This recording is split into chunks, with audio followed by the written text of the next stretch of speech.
Hello ladies and gentlemen and welcome to the show. This is T-Bone logging in with a list of top 10 games for 2013. Before we start, let's get the ground rules for this list out of the way. The game must have a version released on PC this year. This includes any special editions of the game. The game must be one that I have bought and played on PC, so apart from multi-platform releases, there isn't any console titles on here. Finally, the games featured and the order the list is compiled is based on my opinion. So, without further ado, let's get started. Coming in at number 10, Batman: Arkham Origins. This is a good solid game with a great single player campaign. Graphically, it has been improved over its predecessor, added new gadgets with an improved detective mode. While the game builds upon what Arkham City has accomplished and is criticised for it, in my opinion, it is a better game because of it. However, I still feel a sense of disappointment that the game had been rushed out of the door before it was ready for release. Game-breaking bugs like getting stuck in fast travel loading screens, Killer Croc disappearing on screen during a boss fight, and poor optimisation push this game further down the list than I would have hoped. At number 9, Tomb Raider. This reboot of the franchise divided opinion, but from what I've played of it, I liked it. Lara is realised as a heroine in a difficult situation, becoming the person we know and love in previous games.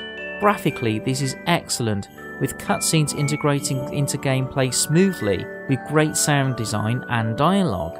The AI and stealth sections are also well done. However, I was disappointed that weapons like the bow and arrow were hit scan. On normal difficulty, there are plenty of resources to collect, making the survival aspect of this game mute. Although cutscene heavy at the beginning, the game settles down with a nice mix of hunting, platforming, combat, as well as surviving animal attacks. At number 8, Kerbal Space Program. Although still in early access on Steam, this game is unlike anything I have seen before. An original IP, the game combines cartoon-style graphics, rocketry with realistic physics to produce a game that is unique. While graphically the game looks like it was launched a few years ago, it still has moments that look amazing as you orbit Kerbin or head to the moon. It rewards you with a sense of achievement that the rocket you've created from hundreds of pieces worked. I look forward to this game's future and its full release. At number 7, Euro Truck Simulator 2. How could I not include this game? This game is partly the reason I'm now streaming and making videos on YouTube. SCS produced a simulation which graphically looks great and handles well. With a strong modding community and regular updates, the game continues to expand and be enhanced by the developer. If you are skeptical, try the demo of it. I was drawn in by the gameplay. Customizing or buying new trucks, adding mods while building a trucking empire, delivering goods across the continent. Euro Truck Simulator 2 has a bright future. I look forward to the multiplayer as well as its American counterpart being released. At number 6, BioShock Infinite. From what I've played so far, the game is great. While the combat is lackluster and feels disconnected somehow, graphically the game is stunning with great attention to detail. The alternative world of Columbia is well realised, with the game being optimised well for its PC release. The sound design has been done with great attention, with NPCs talking with each other as you walk down the street. BioShock Infinite is a game that keeps your interest along the way as you unravel the story. At number 5, The Wolf Among Us. Although this is an episodic game and quite short, The Wolf Among Us is a game I would highly recommend. Based on a graphic novel, the art style is well realised, with excellent voice acting throughout. A modern point-and-click adventure with quick-time events, The Wolf Among Us warrants several playthroughs as your choices affect the outcomes in the game. The characters are unique and well realised, with their interactions with you influenced by your decisions. Telltale Games have released what I consider to be one of the best modern point-and-click adventures I've seen for a while. At number 4, The Stanley Parable. Based on the Source engine, this game was an unexpected but welcome entry to the list.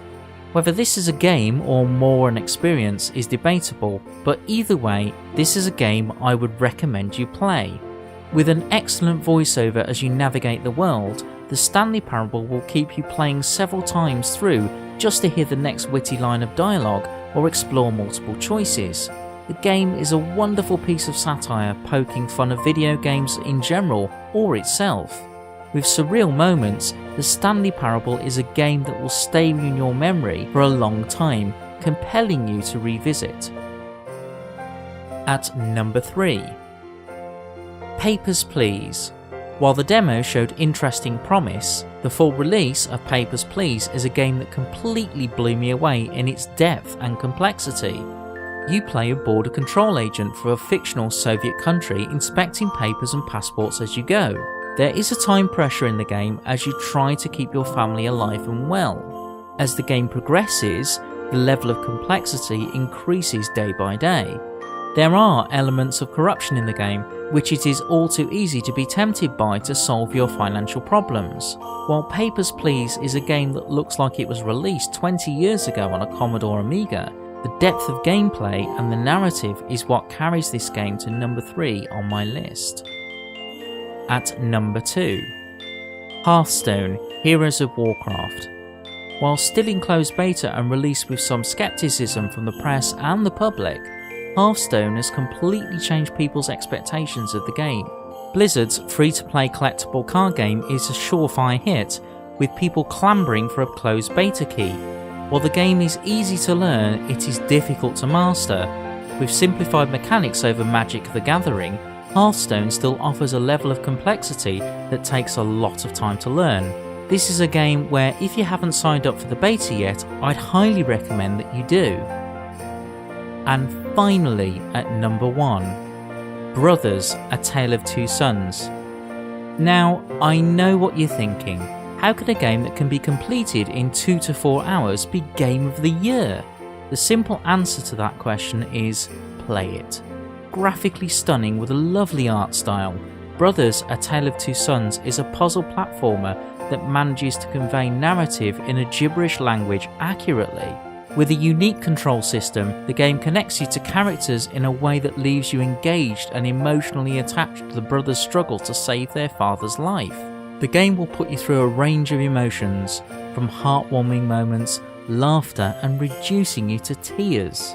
Brothers: A Tale of Two Sons is a game that you have to play preferably in a single sitting to fully understand why, without a shadow of a doubt. This is the Game of the Year, as well as one of the best games I have ever played. That brings us to the end of the countdown for this year. May I wish you all a very Merry Christmas and a Happy New Year.